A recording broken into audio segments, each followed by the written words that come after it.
I know all of your names, the in-house people, the remote, some, yes. Now, I was very touched by your letters that, it went deep in my heart and more than just crying, you know. Oh yeah, we talk about that in-house brother. He's very young and good looking and has a home, not like he has nowhere to go.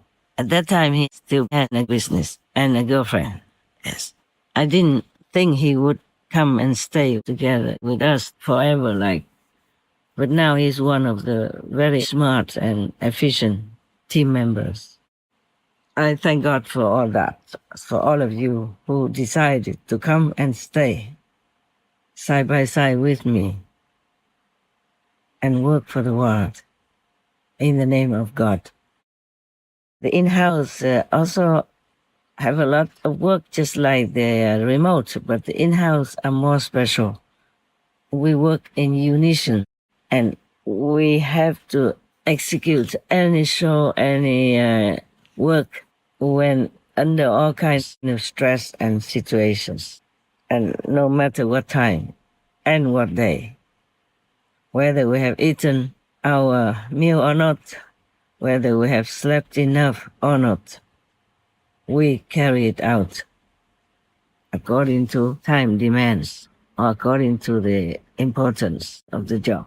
That includes me also, yeah? Yeah, you know that. And I'm so glad to have such a team like you, exceptionally efficient and dedicated. I can never praise you enough and thank you enough, but I guess that's your life. That's your mission, that you have chosen to come here to do it with me without any consideration for anything else. The kind of mentality of the Buddhas, monks, of the Buddhas. He had a kingdom and everything, wife, kid. He left it all because of this noble goal that he wanted to achieve. And even afterward, he continued that noble goal because he wanted to help all sentient beings at that time. Now, this brother of yours, when he first came, I never thought he would stay, but he voluntarily told me. Because before this, he told me he worked for the government, and it was a good job. We were just talking in Mongtong, I think, one time during one of the working members' gatherings. So he told me that if needed, he would sacrifice everything.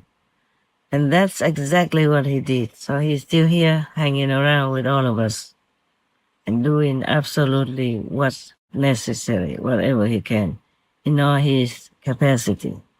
Before, when he first came, he had many kinds of Maya obstructions. But then he still continued. And now he's well, of course.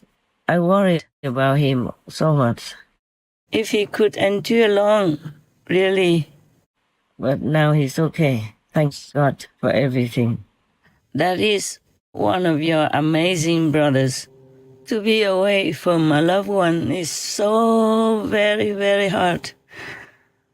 They both decided to take the challenge. I am so awed and thankful to God and them both. And there are more of these kind ones there in-house. They might not tell you their stories, but just like this brother's story, you did not know until I told you now. There is not enough time and space to tell all of your noble purposes of becoming an in-house, if you even tell. But I'm sure those of you who are still there are pure in heart, strong in spirit, and brave in your high will. Bravo, kids. God loves you. Me too. And I'm sure all of you have a special reason why you came to work with me in this intimate team. Like one of yours wants to buy a place for me with all his savings and investment, as I don't have a safe and real private one. I refused, of course. Another one who is so young does not want to stay with his family because master needs help for her work. For his 20 plus age, he is so wise and so dedicated. Do surely miss you too. Wish we could be nearby again so I can bake you cupcakes, mince pies, apple pies. But for now, we just work for the world and love each other in the heart. For your info, I haven't baked for a long, long time. Anyway, it's more difficult than worth here in my situation. And time, oh, well. No matter if I have to sometimes stay physically away from you, you still continue your work, and we are always together. Every time you send me a show, every time you ask me a question or anything, we are always together. So even if we have to go, we go together also. So none of you should worry. We let it all happen with time. Time will show everything, what we have to do and what will happen. I wanted to talk to you long ago, some days ago at least, but so much work, and I wasn't very on top of the world. But I'm okay, I'm okay. Karma happens all the time. I'm used to it. So sometimes, even if I have pain, I just don't remember to take medicine, or I just wait. You know already, I told you, I don't really like taking medicine. I wait, or I take some home remedies or whatever I can think of, if I have time to even think of it. I'm so used to the pain and the changes in my irregular type of life that nothing happens that bothers me so much anymore, except these 8 billion people. 8 billion people's lives are in danger. And worst of all, more danger after that, after whatever happens to them suddenly if the world goes down. And they have to go also, but suddenly without preparation, without knowing even that they're gone. That's what worries me.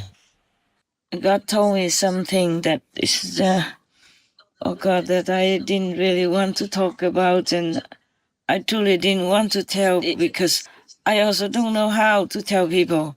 And who would believe me anyway, but never mind. At least for you guys, you can air this for all your brothers and sisters. It is faster and it reaches more of them in this way. God told me that humans should fear for world destruction and fear for world karma. And I asked God, what shall we fear for now? And God said that the earth will explode. And I said, but when? So he said from 1st of June, 2025 until November 15th, same year. So that's about half a year, huh? From the beginning of the half of this year until almost the end of this year, the earth will explode. But doesn't mean that I give up, but still continue, okay? There's always something that might happen that changes the situation. It might happen that the whole world of humans just suddenly gets the enlightening realization of the seriousness of being kind, compassionate, merciful, and considerate to all beings around. They might change. They might all become vegan. Just pray for that. Pray for them to change their hearts, change their minds. Who knows? It might still happen, okay? A short time doesn't mean impossible. Sometimes things come at the end of the expectation, without expectation. You know all that. Miracles can always happen. The majority of them are not practicing spiritually, but they have good hearts. I saw them patiently helping the dear person in a frozen lake to come out so that he lives. I saw them using a hair dryer to warm up the bird people who were frozen in their yard so that he can fly again.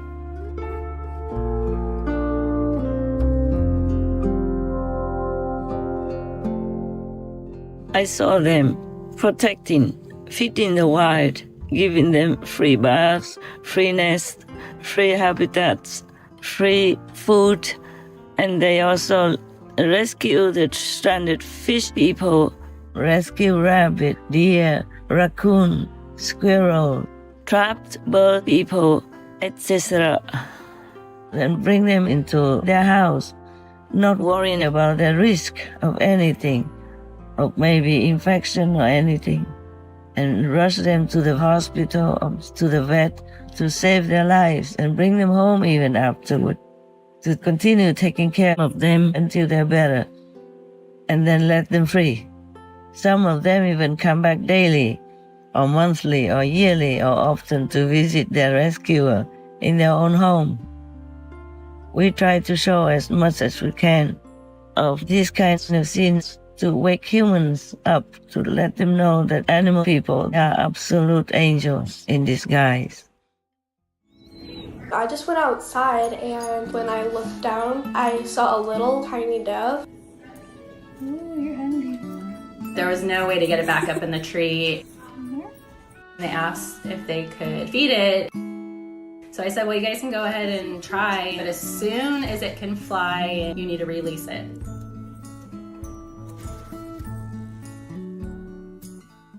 She taught the bird how to fly.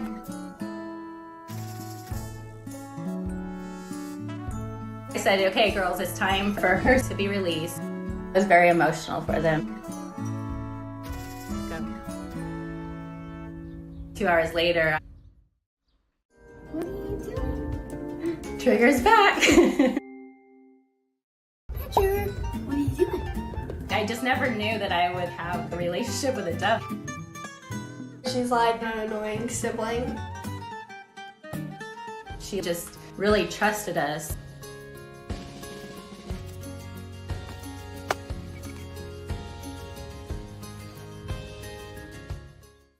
Four years ago, I rescued Mr. Peaches, and he still comes back to visit to this day. Okay, little boy. He knows when it's playtime. Dean and I'll come after a day's work and sit outside and play with him, and he'll get a butt rub. And he kisses me, so I guess he knows he's loved. Is that you, Mr. Peachy? It makes me smile every time I see him. Is that you? Here you go, sweetheart. Oh, it's you. Mr. Peaches is definitely a member of my family. Hello, Mr. Peachy. Come on in. Come on. My daughter found a baby squirrel on our deck, and the mother was nowhere to be found.